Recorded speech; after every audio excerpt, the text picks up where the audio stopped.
The LEGO vending machine set has officially been revealed, and with it are our two brand new castle factions, the Krakens and Griffins. So we're going to be taking a quick look at the new figures, and I'll also give you my thoughts on both new factions. Starting first with the Griffins. Now, full disclosure, I was expecting to not like this faction at all, but I think the designers really knocked it out of the park with these guys. The shield looks super nice with a classic Lego-ified griffin on the new Hyrule shield. The silver, gold, and maroon color scheme just screams classic knights to me, and I love that the torso is left blank so that if you choose to do so, you can use these guys for any other faction. The scale print that continues down from the torso to the legs looks fantastic, and while the belt is a little big, I still think this is easily one of the best modern knight prints that we've ever gotten.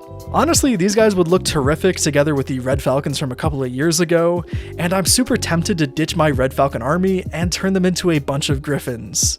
Seriously, this is one of the better factions out of the 4 new ones that we've gotten this year.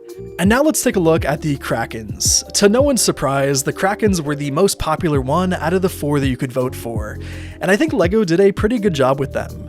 Obviously, the Kraken sigil is possibly the most unique heraldry that we've gotten since like the orcs way back in 2007. And as much as people love the new Kraken sigil, the color scheme remains quite divisive. I personally love the teal, pale yellow, and dark green colors, but I know a lot of people are pretty disappointed.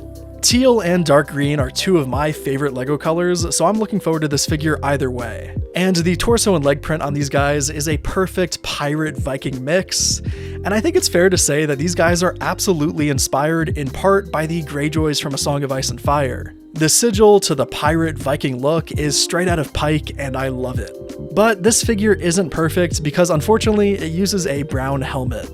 A lot of us thought that this was going to be a copper-colored helmet, but unfortunately it looks like it's a regular brown one. Pretty disappointing, especially since LEGO already has a perfect color for this that would have made the fig a lot nicer. Not the end of the world, but I'll most likely be swapping out their helmets when I army build these guys. And speaking of army building, I want to get to the main point of this video. The vending machine set costs $180 US. That's kind of insane. I know it's a dead horse at this point, but LEGO has really lost its mind when it comes to pricing. This set is 1,300 pieces and it comes with 16 minifigs. Now obviously the figures and the novelty pieces in the set are driving up the price, but in my opinion, this should cost no more than like, say $150, maybe $160 at max.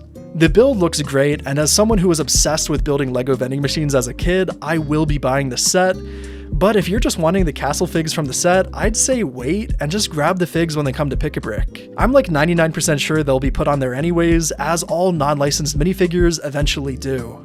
Again, I love the Fabuland figures, and especially the Paradiso ones, but I imagine most castle fans don't really care. The figs should be put onto PAB about 6 months after its June release, so that is a pretty long time, but no one's going to be army building them until then anyways. And now I'd like to talk a little bit about my plans for the Kraken and Griffin Knights.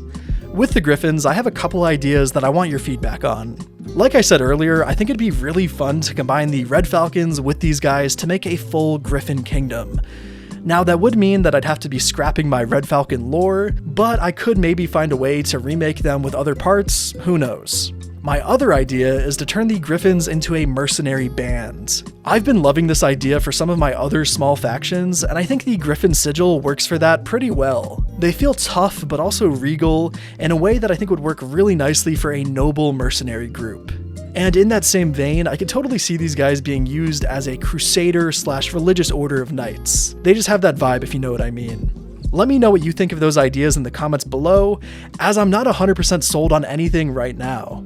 As for the Krakens, I'm pretty sure I'll be turning these guys into a party of pirate Vikings. I've been wanting to build my own medieval ship for a while now, and these guys have given me the perfect opportunity to finally do it. A mix-up of a Viking longship and a classic medieval cog could make for a pretty fun mock idea. I've got very little experience in building LEGO boats, so it should be a good challenge for me as well. And that's pretty much all I've got to say about these guys, at least for now. Please let me know what you all plan to do with these new factions in the comments below, and as always, thank you so much for watching.